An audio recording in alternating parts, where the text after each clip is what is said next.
Prueba a cambiar la perspectiva desde donde ves la vida. Prueba a mirarla desde 1 metro de altura. Prueba a mirarla rodando. Desde mi silla, porque rodando también se vive. En Violeta Radio 106.1 FM, porque rodando también se vive.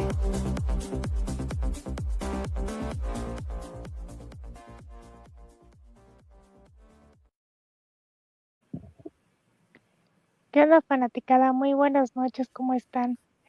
Espero que muy bien y pues bueno, ya empezamos, así que ya saben, súbele todo el volumen porque ya saben que yo hablo quedito. Y estamos transmitiendo este miércoles 27 de mayo del 2026 por el Facebook de Violeta Radio. Recuerden que también pueden escucharnos a través de www.violetaradio.org y también pueden descargar la app de Radios México, le pican a los audífonos morados y recuerden que también ya estamos en YouTube, así que hay muchos lugares por donde puedan vernos y también se quedan los programas grabados por si no pudieron verlo o quieren repetir el programa. Y pues bueno, hoy vamos a hablar de un tema bastante serio e importante. Vamos a hablar sobre las víctimas de violencia sexual. Y bueno, para hablarnos de este tema tan importante, tenemos a nuestra invitada Alejandrina García Rojas. Bienvenida, Alejandrina, un gusto tenerte por aquí otra vez. Gracias por la invitación. Siempre es un placer estar con ustedes. Siempre te ando cambiando el nombre, ¿te das cuenta? No te preocupes. Me ha pasado como es parecido a Alejandra. Sí. Me dice Alejandra, pero no hay ningún problema. Si quieres me dices Ale y ya no hay equivocación. Ándale, más fácil. Muy bien, Ale. Pues bueno, cuéntanos un poquito para definir un poco, porque pues yo creo que hay muchas como dudas al respecto. Hay muchas personas que no saben si son o han sido víctimas de agresión sexual, porque dicen que no es como que hayan tenido penetración con el pene. ¿Nos puedes aclarar un poquito las cosas que abarca una agresión sexual? Sí, la violencia sexual es cuando la forma en que se manifiesta la violencia, es que es parte, la violencia sexual es parte de la violencia en general. La violencia es cuando hay un abuso de poder de una persona hacia otra y donde hay sometimiento. Esa es la violencia. Pero si le agregamos el término sexual, quiere decir que se hace este abuso de poder y el sometimiento utilizando los actos sexuales. Y puede ser, en efecto, tocamientos. Es decir, que si tú has vivido una experiencia de estar en el transporte público y alguien tocó tu cuerpo sin permiso, es violencia sexual. Pero a ese tocamiento sin permiso, pues muchas veces le llamamos abuso. Se queda en esa categoría. Si el abuso, puede el abuso ser de una única vez y puede ser reiterado y constante en el tiempo. Así que también lo que llega a suceder es que la violencia sexual, pues es todo acto de naturaleza sexual no consentido, y no siempre tiene que incluir la penetración.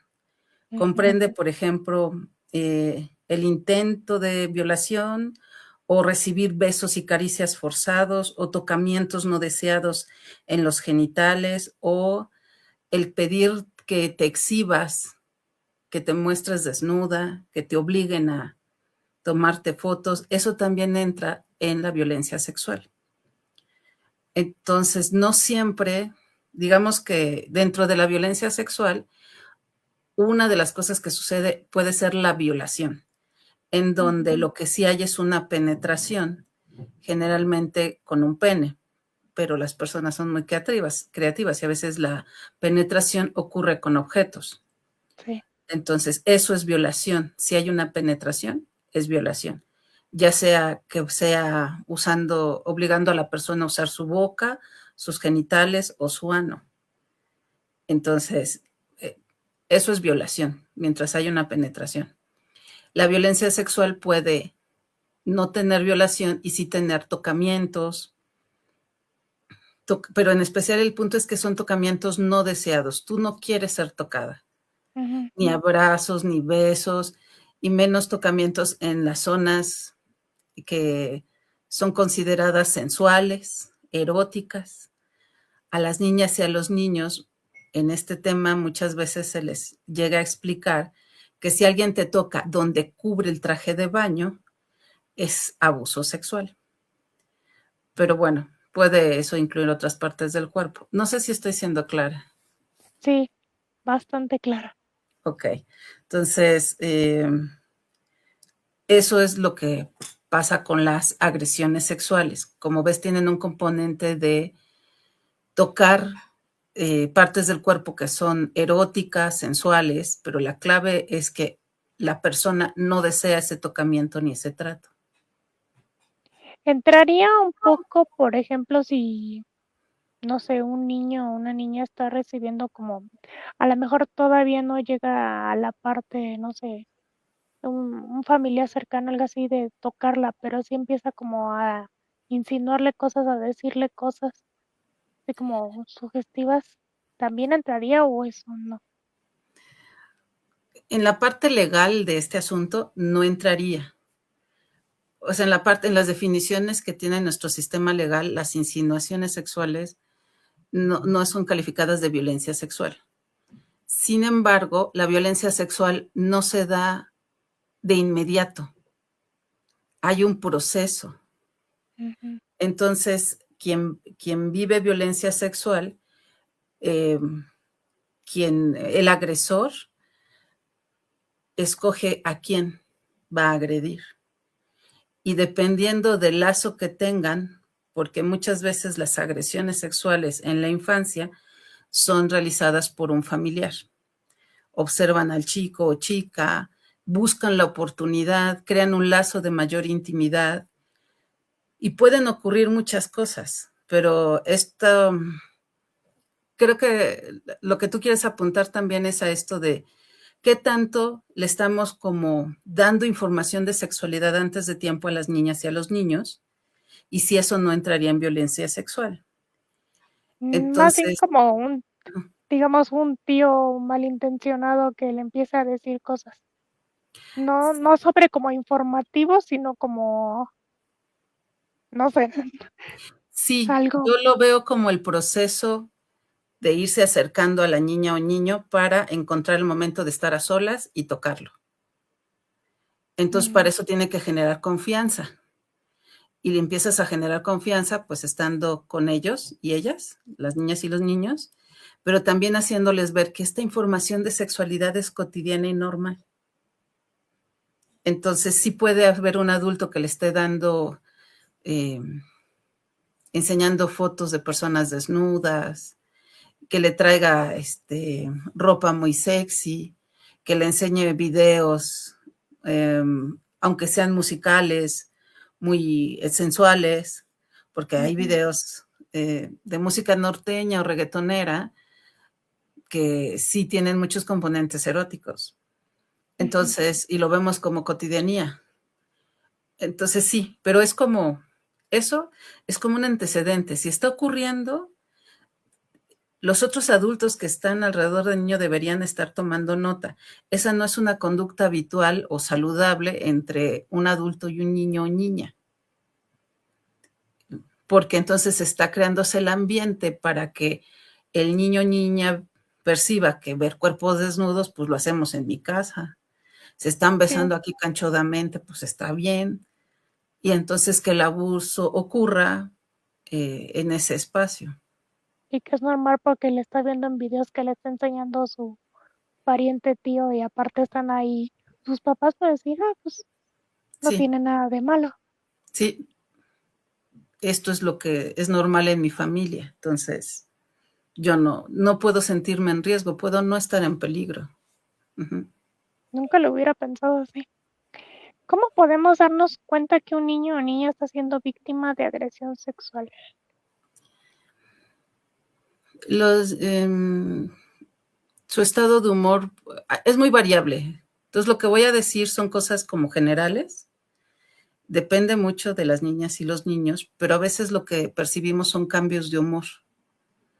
Se alteran con facilidad, se enojan, porque están enojados, entonces se alteran con facilidad. No se sienten a gusto estando con el adulto que los está agrediendo. Entonces insisten en no ir a visitar a cierta persona, lo dicen con miedo o a veces dan muchas vueltas para ir con esa persona. A veces tienen retrocesos en su desarrollo. Pues una de las cosas más populares en esto es que controlaban mucho o muy bien esto de no hacerse pipí en la noche y otra vez volvieron a esa etapa de hacerse pipí en la noche. Tienen pesadillas, tienen angustia y eso se ve en estas cosas del comportamiento. Algunos niños y niñas tienen conductas sexualizadas no propias de su edad porque están viviendo actos sexuales con otra persona.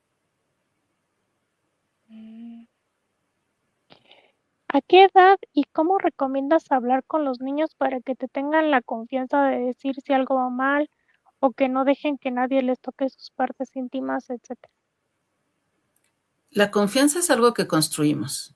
Entonces, construir confianza con un niño o niña tiene que hacerse desde que son bebés. Y la confianza es que te puedan contar cualquier cosa y tú les vas a creer. Entonces, pero creo que para hablar de estos temas de prevención de abuso sexual, también hay que enseñarles que las personas no deben abusar de ellos en ninguna otra esfera de su vida. Es que el abuso, como pertenece al área de la violencia no sucede solita, es decir, no solo alguien golpea a una mujer, abusó de ella psicológicamente, emocionalmente, económicamente, suceden varias violencias juntas. Entonces, eso también pasa con la violencia sexual y las agresiones a niñas y niños. La persona que abusa de un menor a veces abusa en otras cosas de estas niñas y estos niños. Les quita juguetes,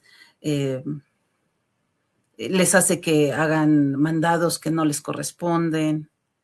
Y como estamos en una cultura donde a los niños bueno, no sé si ahorita, pero cuando yo era niña, a los niños nos mandaban por los chicles, los refrescos, así, y teníamos la orden de obedecer a los adultos, y a mi generación le tocó besar a gente que no conocías. Saluda no sé quién, es tu tío abuelo, y en la vida habías visto a ese hombre, pero era la consigna de saludar de beso, de estar presente, y esas hacen, y entonces puedes no ver que hay alguien que está abusando de los niños en mandarlos de más, en pedirles cosas que no les corresponden, en haberlos insultado, el verlos sapeado y no te diste cuenta. Pero si el niño siente, pero aquí sí es la clave, las niñas y los niños si sienten que este trato no es correcto. Y si te dicen, es que me habló feo el tío, hay que empezar a poner atención. Y no solo decirle, y más bien escucharle y entender por qué está diciendo que el tío o el abuelo o el primo está diciéndole que están pasándose con él o haciéndole cosas que a él no le gustan. Entonces, también desde que tú le enseñas a un niño o niña las partes de su cuerpo, le puedes ir diciendo eso, ¿no? Pues esta es tu cabecita, o sea, cuando le enseñas cómo es las partes del cuerpo y cómo funcionan, les vas diciendo que su cuerpo es suyo. Y después va a ir mensaje de, pero a ti te toca quien tú quieres. Y si alguien te toca, si tú no quieres, me dices. Y esta otra idea, porque funciona mucho en los kinders, de decir, ¿cómo usamos el traje de baño? Pues ahí no te tocan, porque los trajes de baño ocultan las partes más sexuales de un cuerpo. Pues son formas de ir diciéndole cotidianamente a un niño o niña, tu cuerpo es tuyo. Sé que es muy raro decir esto, pero aparte de la prevención de abuso sexual, es dejar que los niños se vistan y las niñas como quieran. Y ayudarlos a vestirse más acorde a su edad, porque a veces hay familias que visten a las niñas muy hipersexualizadas. Hasta con taconcitos y todo. Pues mira, los taconcitos, mira, a estas alturas los taconcitos no me preocupan como las microfaldas, las ombligueras, Mm, que son una réplica de las bailarinas reggaetoneras. No porque está mal que las chicas del reggaetón vistan así, pero sino no las porque niñas. el reggaetón tiene la intención de que las modelos sean sensuales. Y entonces, si tú vistes a tu niña de 3 años así, pues estás proponiendo que es carne para ser usada, ¿no? Entonces, hasta eso, si tú dices a los niños que se vistan como niños, que si quieren usar vestido las niñas y si quieren usar pantalones, está bien, pero uno de los acercamientos a la prevención es ir diciendo a niñas y niños cómo es su cuerpo, cómo funciona, quiénes sí los pueden tocar, quiénes no, y en especial que si alguien los toca sin su permiso, les avisen a sus papás, a sus mamás. Ujú. Y que no se dejen, ¿no? Es como decir, no, no quiero. Mira, siempre que hay una plática sobre violencia, prevención de violencia en la infancia, dicen esta frase que tú dijiste, y diles que no te dejas, defiéndete. Es un mensaje muy peculiar, porque a veces tú no decides cómo, tú que vives la violencia sexual no la decidiste, está ocurriendo, tienes encima a este pariente y aunque tú le digas no, él no se detiene. Ah, no, eso sí. Yo me refería así como que más bien si las quieren como tocar. Nada más, digamos. Sí, o sea, si te quieren tocar, tú dices no, pero eso no siempre ayuda a que el abuso se detenga. Ujú, El abuso se detiene, es que quien más lo detiene es el agresor cuando ve que eso no se tendría que hacer. Y ujú, también se detiene el abuso cuando los adultos alrededor de un niño o niña lo cuidan y buscan la manera de que el abuso deje de ocurrir. ujú. Entonces, por eso pues dices que no, pues a veces no se puede, pero sí se puede que me está pasando algo, que alguien me toca sin que yo quiera, que me está tocando y no me estoy divirtiendo, como esas cosas. Ok. Y bueno, hablando como en general, ya no nada más de niños, socialmente se espera que una víctima siempre esté llorando o devastada. ¿Cómo afecta el trauma al comportamiento y por qué es normal ver a víctimas que parecen frías, apáticas o que intentan seguir con su vida normal? Mm, Fíjate que yo estoy en un círculo de estudio donde estuvimos leyendo a una autora española que analizaba el caso de la manada, Ujú, esta violación multitudinaria de un grupo de hombres a una mujer durante las fiestas de la Pamplonada. Y algo que salió muy peculiar en ese caso es que la defensa de los agresores dijo, ella está siguiendo su vida normal. Dice, tu cara la hicimos todas quienes vimos la noticia la primera vez y todas las feministas españolas. O sea, hace voltear los ojos de cómo es posible. Pues parece que la sociedad está esperando que seamos unas víctimas y que nos devaste el evento de la violación y nos quedemos eternamente llorando. Lo que quiero decir es que hay mujeres que una violación sí les causa todo ese efecto, o el abuso sexual durante muchos años. Sí les causa ese efecto de depresión, de tristeza, hasta de ganas de no existir, depresiones profundas. Sí ocurre.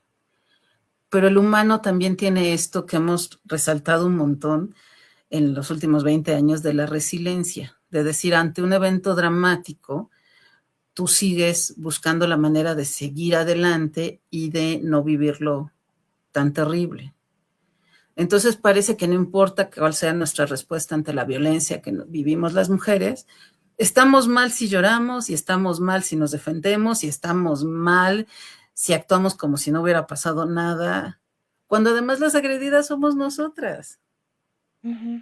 Entonces, lo que sí pasa y lo que se ve en varios estudios es que dependiendo de la vivencia de la violencia sexual y además de su propia violencia, o sea, si el acto de violencia sexual fue con mucha violencia y muy agresivo, las mujeres tendrán una conducta a veces de retraerse con la intención de protegerse. Y ese retraerse puede verse como distante, frialdad o, o tristeza, Ujú. pero realmente es una forma de protección ante el evento agresivo. Y no es que las chicas dejen de sentir, pues no, las mujeres seguimos sintiendo cosas, eh, pero hay un grupo que intenta seguir adelante, que no se note que les pasó algo porque además se sienten avergonzadas.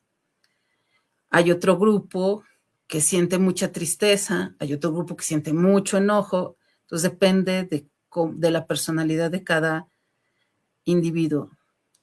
Y sé que estoy hablando mucho en femenino, porque la mayoría de las personas que viven violencia sexual son mujeres. Sí. Eso no quiere decir que los hombres no la vivan, pero es en menor grado.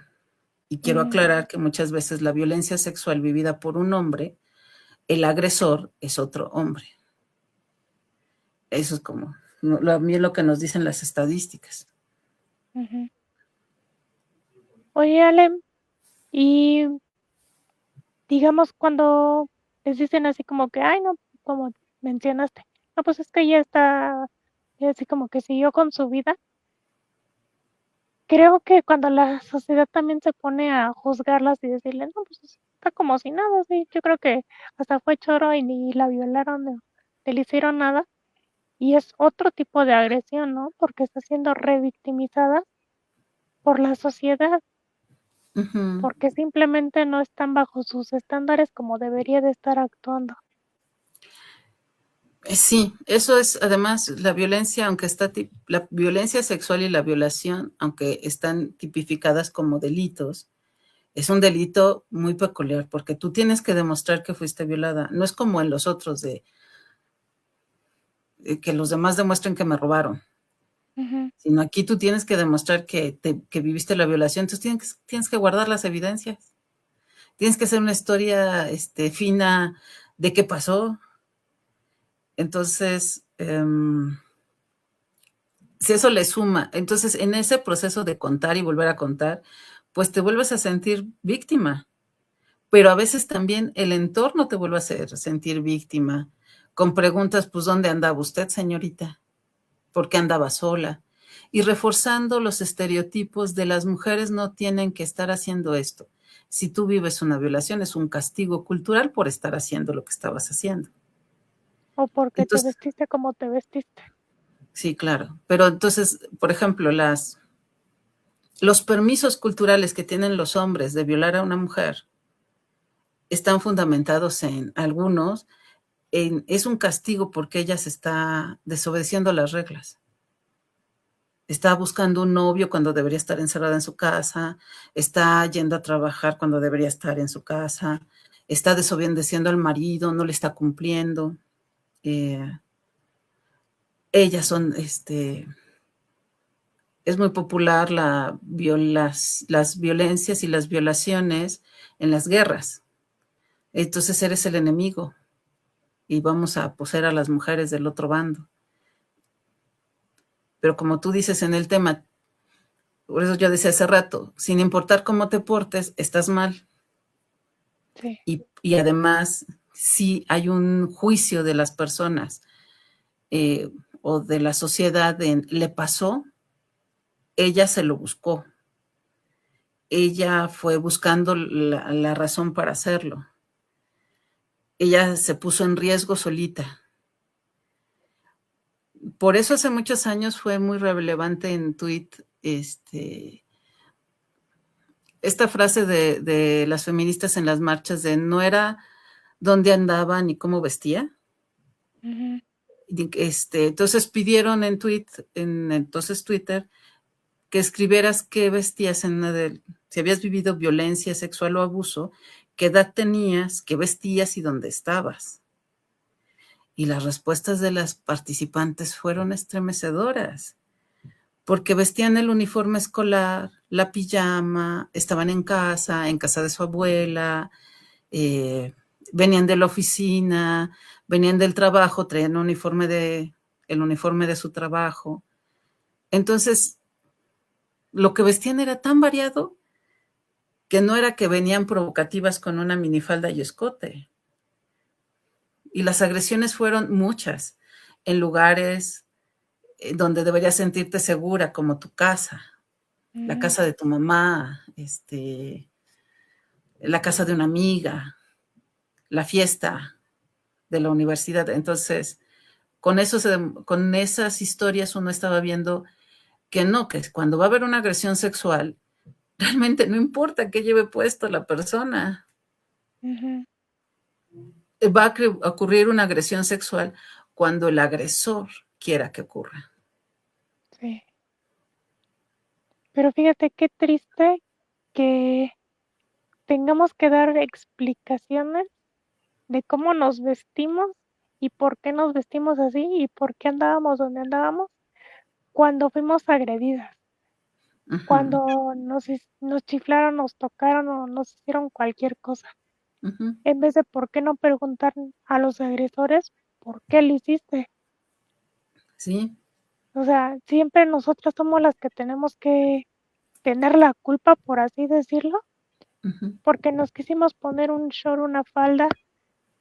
Qué triste que no nos respalde la seguridad, ni siquiera cuando se hace todo el trámite, para decir, ok, ella es la víctima, así como que vamos a tratar que sea lo menos horrible todo el proceso que tiene que seguir viviendo, pero no, como dices, cuando vas a hacer la denuncia, es decir, ¿y cómo estaba vestida?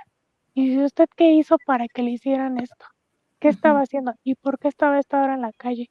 Más aparte, todos los exámenes ginecológicos y toda la gente que te tiene que estar viendo, manoseando y sacando fotos para tener evidencias. Y luego que si te bañaste, no, que ya tiraste las evidencias. Y así 20,000 cosas. Y eso súmale todavía toda la gente que cuando estás empezando a superar algo o te avientas a tener una relación o algo así, que las empiecen a juzgar y decirle, ay, no, pues es que como que, pues si te violaron, no parece que te hubieran violado, porque pues ya rehiciste tu vida. Entonces, qué triste que tengan que ser víctimas de tantas cosas una y otra y otra y otra vez, más que aparte de toda la terapia que tengan, me imagino que eso jamás en la vida se les va a olvidar y de una u otra forma, aunque lo superen, va a estar ahí. Sí, porque mira, cualquier vivencia traumática de una persona no desaparece, sigue con ella. Entonces, lo que sí quiero como apuntalar o aprovechar el espacio de decir es que en México se han hecho muchos esfuerzos para que los espacios legales sean cada vez menos violentos en estos casos. Y que entonces había que aprovechar los lugares donde sí hay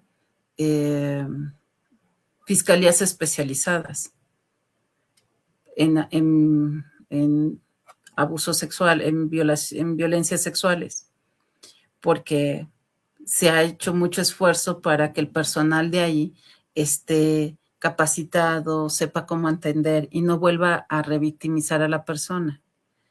Entonces, en eso se ha hecho mucho esfuerzo y también hay muchas abogadas buscando cómo acompañar a las chicas menores o hasta hombres que hayan vivido violencia sexual y quieran hacer una denuncia. A veces reiteramos mucho que es terrible el proceso y solo de imaginarlo tú das 2 pasos atrás y dices, no, mejor vivo con mi trauma y con mi herida en el alma y con mi falta de justicia.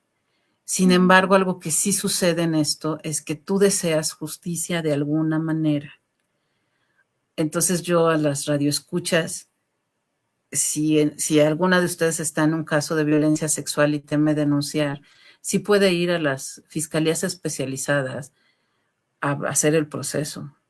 Por otro lado, también hay organizaciones civiles que trabajan este tema de la violencia sexual y dan un tratamiento psicológico y un acompañamiento legal.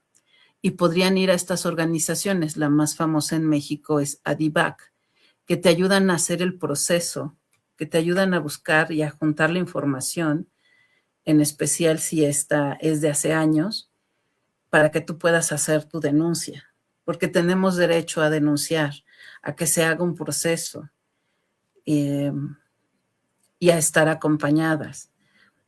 Creo que la medida, o sea, cuando tú decías qué triste que no se le pregunte al chavo, porque al hombre, generalmente los agresores son hombres, ¿por qué estás agrediendo?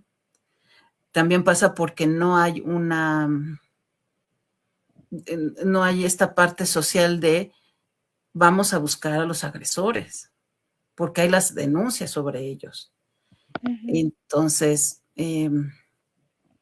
también tenemos que empezar a hacer hincapié en que si quieres hacer la denuncia, hay personas que te pueden acompañar, hay organizaciones que acompañan en los procesos y hay espacios que están haciendo su mejor esfuerzo en no revictimizar. Entonces hay que irlos aprovechando donde estén. No están en todos los lugares, lo sé, no en todos los lugares son de fácil acceso, pero donde se pueda hay que intentarlo. Sí, y qué bueno que haces hincapié en esto porque, por ejemplo, yo no sabía que existía esto. Y pues qué mejor que si ocurre un caso así, puedan acudir a estos lugares donde van a tener las dos cosas, lo más acompañadas que se pueda, ¿no? Sí, porque además a veces también necesitas un tratamiento médico en el momento. O sea, puede ocurrir esto, que una mujer, un adolescente, un niño, un hombre viva una violación hoy y entonces, si quiere denunciar, tendría que, en efecto, no bañarse y ir con la ropa puesta, porque ahí está la evidencia. Y entonces, Adivac en su página dice sobre estas cosas, cuáles son los primeros auxilios que deberías dar psicológicos, médicos y legales en este tema de la violencia sexual. Y entonces dice, es necesario que recordar a las personas que vivieron violencia sexual, que necesitan de la credibilidad de quien las escucha, validar su emoción y no retroalimentar la sensación de víctima. Porque ahorita tú decías, ¿cómo prevenimos con las niñas y los niños? Me pasa mucho esa pregunta de ¿a qué horas ya podemos empezarles a los niños que no vivan abuso sexual? Muy bien. Yo digo, es hora de empezar a decir, ¿y a qué hora hablamos con mamá y papá de qué hacer si su hijo les dice, alguien me está tocando? Porque a veces quien los toca es un familiar cercano. Y es escuchar y decir, mi papá está tocando a mi hijo o hija. Porque de acuerdo a un estudio mexicano sobre violencia en la infancia, el estudio dice que los mayores agresores de niños y niñas en México son abuelos y tíos. Entonces tendrías que imaginarte pensar, le pido a la audiencia piense en su papá, tocando a los niños de su familia. ¿Es algo que estamos listos para escuchar?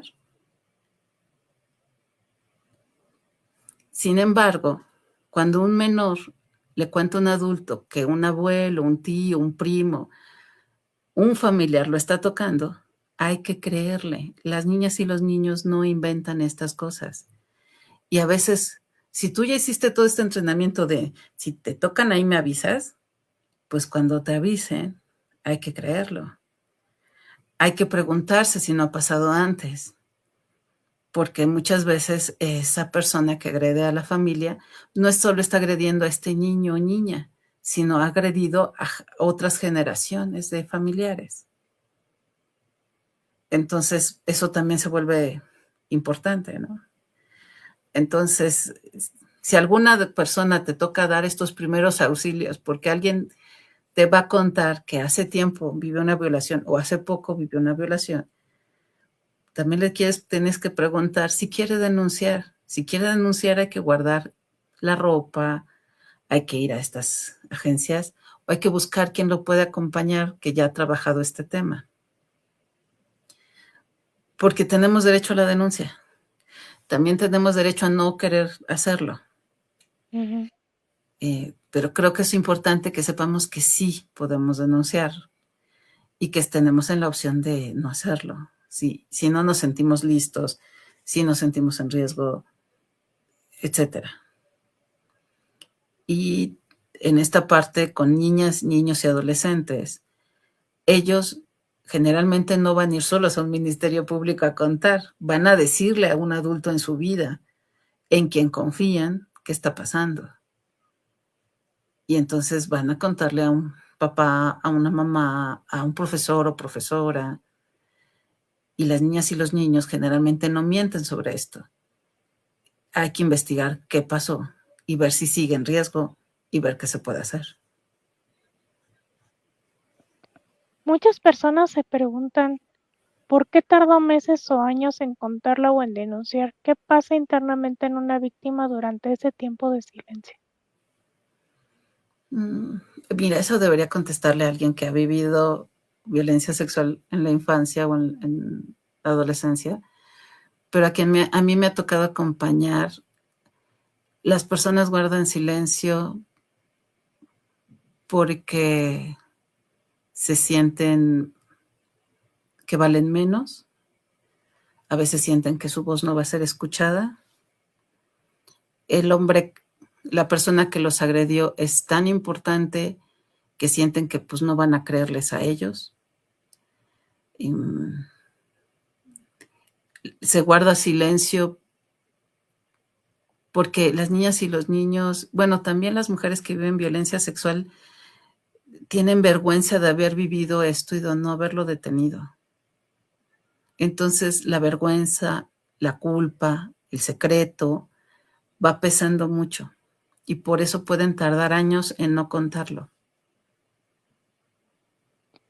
Tengo entendido, digo, no te toca el tema legal, pero a lo mejor sabes que aunque pasen muchos años y de repente decidan denunciar, sigue siendo válido. Eso en México hay diferentes códigos penales. Cada estado tiene un código penal y en cada código penal está tipificado diferente los delitos de violación. Pero generalmente los delitos de abuso sexual no prescriben. Perdón, lo voy a decir mejor. Si el abuso lo vivió una persona menor o una persona con discapacidad, generalmente no prescribe el delito en todo el país. Uh-huh. En el caso de violación, sí hay, dependiendo del estado, un tiempo para que el delito no prescriba, no pierda, que se busque. Entonces, eso sí depende de en qué lugar vivas, en México. Y Quiero de aclarar en México porque no me sé sí. los sistemas legales de otros lugares, ¿no? Sí, no. Uh-huh. En psicología se habla de la respuesta de parálisis o sumisión química psicológica. ¿Podrías explicarnos por qué el cuerpo se bloquea y por qué esto no significa bajo ninguna circunstancia que haya consentimiento? El cuerpo se bloquea porque es una reacción natural al miedo. Entonces, el cuerpo cuando uno está en riesgo, mire, yo siempre estoy poniendo este ejemplo, pero si ahorita suena la alarma sísmica, tú y yo vamos a tener que hacer algo, pero lo primero que nos da es miedo, porque la alarma es el anuncio de un temblor y quienes vivimos en la Ciudad de México, pues sabemos que dependiendo, puede ser un temblor chiquito y no pasa nada, puede ser un temblor grande y podemos estar en riesgo. Uh-huh. Pero tú y yo podemos reaccionar diferente. ¿Puedo yo quedarme paralizada de la alarma sísmica, va a temblar y aquí darme un susto? y no moverme, y tú decir, lo siento, Ale, y fans, los dejamos, y tú salirte corriendo. Algo que también pasa con sentirse en peligro y tener miedo, un gran miedo y estar en peligro, es que tu respuesta sea defenderte y pelear. Eso nos pasa a todas las personas cuando nos sentimos en peligro. Podemos responder con pelea, responder con huir o responder con paralizarnos. Pero lo que va a pasar ese momento es depende de cada persona. Cuando está ocurriendo una violación o una agresión sexual, además con violencia, la persona, para protegerse, es mejor que se quede paralizada, porque la respuesta automática es la de las zarigüeyas. Si pareces muerta, a lo mejor el depredador se va. Y entonces, que tú no te muevas y te defiendas es porque en ese momento tu respuesta automática fue estilo zarigüeya, y si parecemos muertas, a lo mejor nos dejan paz. Por supuesto, no es que hayas consentido, que no hayas dicho que no, pero hay muchas formas de decir que no. O sea, a veces los cuerpos dicen que no. O sea, si alguien, yo le pido a todo el mundo que se acuerde de estar en el transporte público, y si alguien ya está muy cerquita de ti, ¿qué es lo que haces? Pues te haces para atrás. Y si te haces para atrás, tu cuerpo está diciendo, no quiero estar cerca de aquí. Ahora imagínense que alguien te está tocando sin tu permiso. También te haces para atrás. Entonces puedes no decir algo, pero sí estás haciendo esto. Entonces, tu pregunta es, ¿por qué sucede esto? Porque es una respuesta automática ante una situación de peligro. Entonces, no quiere decir que la persona consintió porque se quedó quieta. Y tampoco consintió si su cuerpo tuvo la respuesta sexual humana natural. Porque eso también pasa. O sea, si te tocan las zonas erógenas, pues tu cuerpo va a responder. No quiere decir que lo estés... Eso no quiere decir. Sino, sí, que tu vagina lubrique, lo voy a decir así, que en eso tu vagina lubrique no es igual a que estés consintiendo. Pues no, porque es parte de la respuesta sexual humana. De si empiezas a sentir estímulos en ciertas partes del cuerpo, la vagina va a lubricar, sí. Pero no es igual a estoy consintiendo este acto. Yo creo que también eso como que ha de pasar también por la cabeza de quien está siendo violada en ese momento. Sí, de por qué me siento así o por qué me sentí así, y sentir como culpa o coraje porque su cuerpo está reaccionando y piensan, pero es que, o sea, me siento mal de que, no sé, a lo mejor, digo, no tengo idea, pero a lo mejor, no sé, que su cuerpo reaccionó y a su cuerpo, digamos que le gustó, por decirlo. O sea, debe ser un mega conflicto en tu cabeza, ¿no? Sí, muchas personas que vivieron violencia sexual es uno de los temas que llevan a las sesiones de terapia en estas cosas de, a lo mejor sí me gustó porque mi cuerpo reaccionó así, ¿no? O sea, lo estoy poniendo el ejemplo de una mujer de la vagina lubrica, pero si la agresión sexual la vivió un hombre y él tiene erección, entonces dice, pues me gustó. Dije, pues no creo que alguien te force a tener relaciones sexuales te esté gustando, sino el cuerpo, porque la respuesta sexual humana está dentro de las respuestas de acto reflejo del cuerpo. Si empieza la estimulación, va a ocurrir. Entonces, que tu cuerpo reaccione no es igual a consentir. Miren, lo voy a poner con el ejemplo más escandaloso de Francia, el que se ocurrió en la familia Pelicot, en donde se descubrió que el esposo había drogado a su esposa y invitaba a hombres a violarla y lo grababa. Entonces, la señora estaba drogada, los hombres la violaron, pero su cuerpo reaccionaba. Ella jamás consintió. Y por 10 años ocurrieron las violaciones.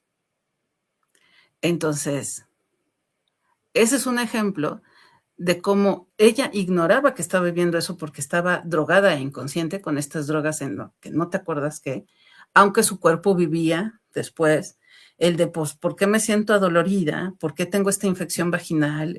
¿Por qué estoy viviendo con esto? Si no atrapan a su esposo fotografiándole los calzones a las chicas en el metro, ella no hubiera sabido de eso, porque ese caso es descubierto porque el señor Pelicó estaba tomándole fotos a las chicas bajo sus faldas en el transporte público, lo acusan, lo llevan a hacer la denuncia y le revisan el celular y, oh sorpresa, encuentran los videos en donde está grabadas las violaciones a su esposa. Y su esposa ignoraba totalmente ese proceso. Y solo para que se espanten tanto como yo, ese proceso legal terminó pudieron comprobar a 100 violadores que fueron llevados a juicio. Es que esto duró 10 años. Y de esos que pudieron llevar a juicio, se tiene el registro de quiénes son, sin tanto sus nombres, pero como qué tipo de hombres son. Y son hombres comunes y corrientes con profesiones comunes y corrientes. O sea, no hay depredadores sexuales, no hay psicópatas, no hay gente violenta, no hay plomeros, carpinteros, abogados, pero todos están en esta dark web en donde el hombre ofrecía a su esposa y daba clases de cómo hacer esto. O sea, solo para que nos asustemos a gusto. Pero este es un ejemplo de cuando dicen, es que mi cuerpo reaccionó, el de Madame Pelicot también. Pero ella estaba drogada. En ningún momento consintió eso. Ni siquiera Entonces, se dio cuenta. no. Y para quienes quieran más, pues pueden estudiar el caso de Madame Pelicot, porque ella decidió dar la cara y dejar decir que tenemos que ocultarnos las víctimas. Y ellos iban a todos los juicios con tapabocas, lentes, gorras, para que no los identificaran. Pero que se vea la calidad de cosas que se puede llegar a hacer en esto. Entonces, si uno ha vivido violencia sexual y te dicen, es que me paralicé, es que te gustó, no, te paralizaste porque si te paralizaste era para defenderte y cuidarte. A lo mejor la violación acababa antes. Si tu cuerpo reaccionó, pues es una respuesta automática del cuerpo, así que el asunto es que si tú no querías y ocurrió, es lamentable y puedes obtener apoyo, pues sí, de organizaciones que están buscando que esto disminuya y que su trabajo es mucho acompañar a quienes vivieron la violencia y si quieren hacer denuncia, acompañarlas en el sistema legal y podrían ahí obtener ayuda. Ahora sí me dejaste en shock. Me hasta se me cerró la garganta. Qué cosa tan impresionante. Sí, Le voy a el caso, decir, qué cerdo, qué tipo tan cerdo. sí, sí, el señor Pelicot es. O sea, una veces, bueno, yo por mucho tiempo tenía esta disyuntiva de oír reiteradamente que la gente latinoamericana es violenta y los hombres latinoamericanos son violentos y maltratan mucho. Pero cuando escuchas esto que sucedió en Francia, donde se supone que la gente es más consciente y más abierta, pero el hombre abusó de su esposa y promovió la violencia sexual hacia su esposa. El caso en Álgido ocurrió hace unos años, pero todavía pueden encontrar toda la información en internet y videos que explican toda la situación. Entonces, los últimos juicios fueron el año pasado. Por si quieren enterarse más y horrorizarse a gusto. No, pues sí. Sí que está de terror. Ujú, ¿Y qué tipo tan cerdo, tanto él como los 100 o más que hayan hecho eso? ujú. Sí, la verdad que sí. Por eso, regresando a quienes, bueno, esos son los agresores, pero a quienes vivieron agresión sexual y te dices, me siento mal por lo que viví, estás en tu derecho de sentirte mal. Estoy súper enojada, sí tienes toda la razón. No quiero hablar con nadie, no quiero volver a relacionar con hombres, está bien. Lo que vayas necesitando para encontrar un camino en donde te vayas sintiendo mejor es lo correcto. Sí, yo sugiero que vayas acompañada de terapeutas que también tengan una visión feminista, para que no vuelvas a vivir revictimización o te digan, o se les escapa el patriarcado y digan cosas mala onda. O sea, sí digan cosas donde, bueno, ¿qué esperabas que pasara? ¿Cómo esperabas que no pasara esto? Esos acompañamientos y volver a unirte con personas que tienen una mirada más en favor de las mujeres puede hacerte bien. También hay grupos de autoapoyo en esto. Y a mí me ha tocado acompañar a mujeres jóvenes que ya se animaron a hablar de haber vivido violencia sexual en la infancia por parte de hombres como los abuelos o los papás. Fue importante el acompañamiento que tuvieron conmigo, pero más fue las ganas de, es increíble, pero para ellas la marcha del 8 de marzo fue el de ya tengo que explotar y decir. Ujú. Entonces, ellas lo guardaron por mucho tiempo, los casos que me ha tocado acompañar. Esta pregunta de por qué lo guardaron, pues cómo, no me iban a creer. Sin embargo, el ya haberlo dicho, el haber encontrado que hay otras personas que lamentablemente han tenido su situación e irlo viendo y platicando, no es que lo solucione mágicamente, no. Pero para mí es bien importante que las personas no se vivan solas en este proceso. Ujú. O sea, que sepan que se pueden acompañar, que hay instituciones como DIVAD, que hay fiscalías especializadas, que hay terapeutas que están intentando acompañarlas y que siempre habrá un familiar que esté dispuesto a escucharlas. Para mí es relevante que se lleven esa idea de este programa. Sí, no, y aparte creo que has dado bastantes herramientas y lugares a los que acudir donde puedan ser acompañadas tanto legal como psicológicamente. Uh-huh. Alejandrina, ¿qué es la disociación? Muchas víctimas describen la agresión como si se hubieran salido de su cuerpo o lo vieran desde afuera. ¿Cómo funciona este mecanismo de defensa? Es un mecanismo de defensa, como dijiste, en donde tu mente se escapa.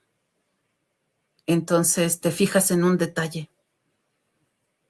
A veces las chicas no recuerdan, a veces las personas que viven la violencia sexual no recuerdan a detalles cómo empezó, cómo ocurrió, pero sí recuerdan la lámpara, el aire, el calor, un detalle.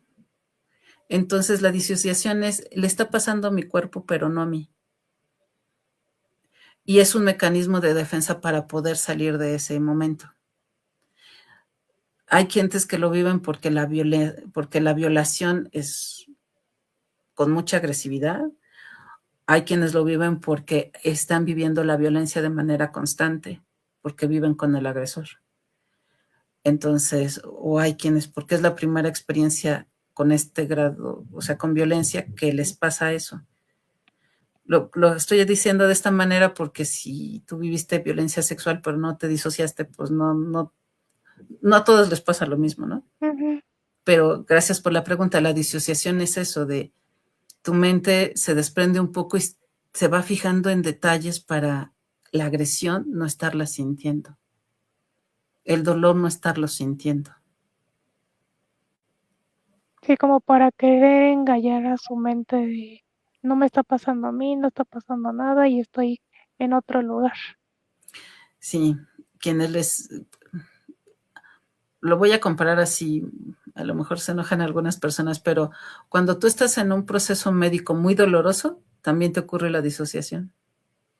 Si es mucho el dolor, tu mente se va, no lo estás viviendo tú, lo está viviendo tu cuerpo. Exactamente. Ujú. Ay, no, es que qué, qué fuerte. Me quedé con la mitad de mis preguntas, Ok, pero espero que si me das tiempo, me das un espacito y después hagamos una segunda parte. claro, por supuesto.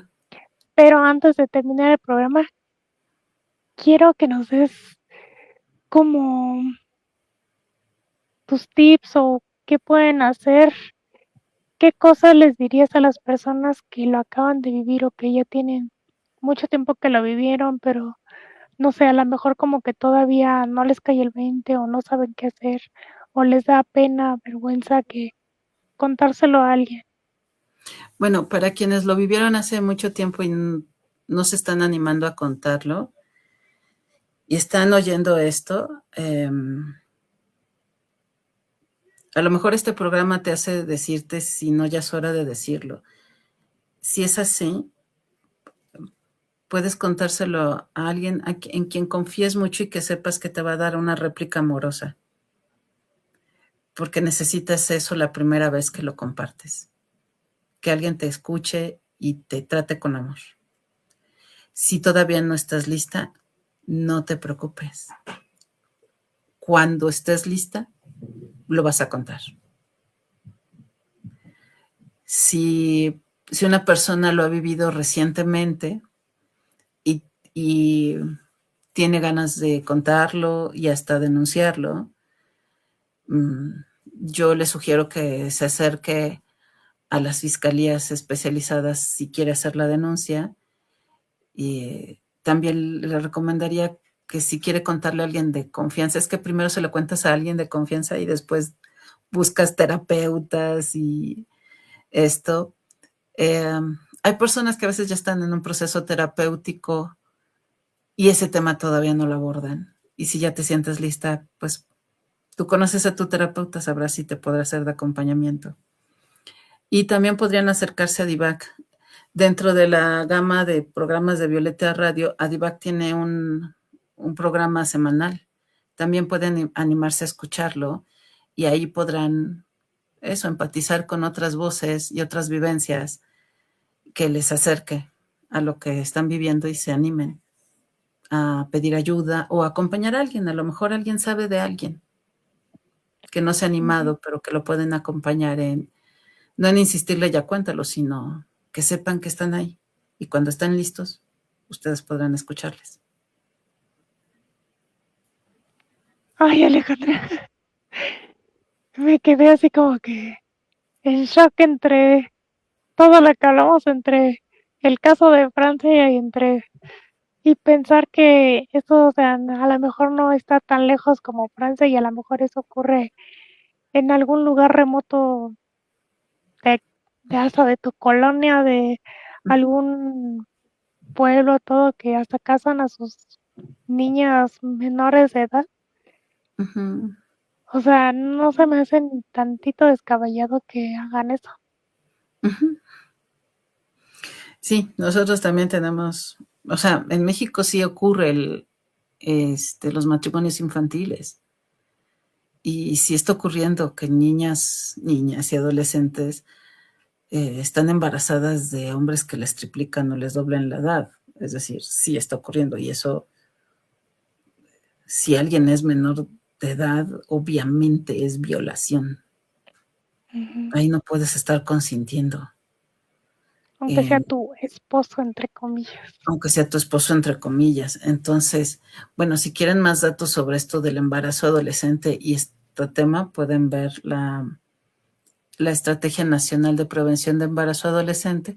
Ahí hay mucha información con números de lo que está pasando en México en el tema de embarazo en niñas y de matrimonios forzados infantiles en México, para que vean las estadísticas nacionales de parte de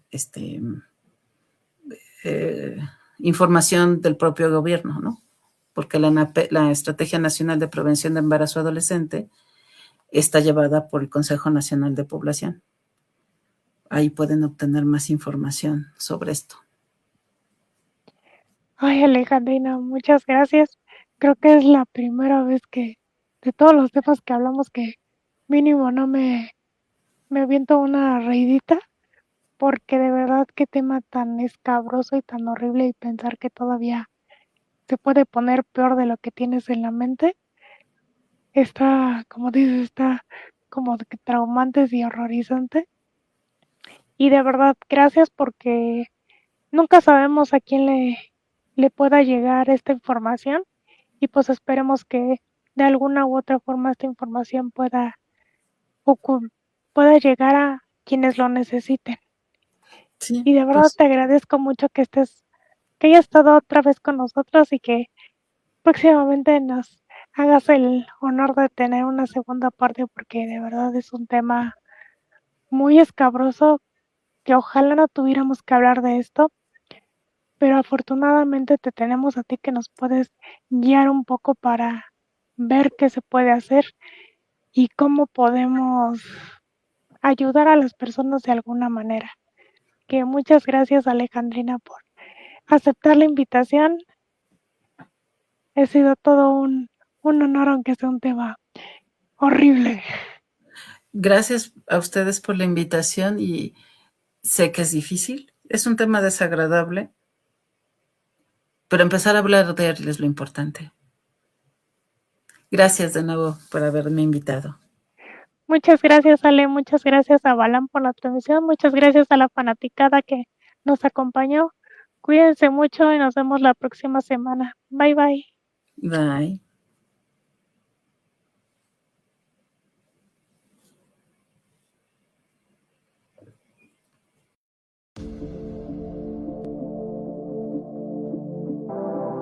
Prueba a cambiar la perspectiva desde donde ves la vida. Prueba a mirarla desde 1 metro de altura. Prueba a mirarla rodando. Desde mi silla, porque rodando también se vive.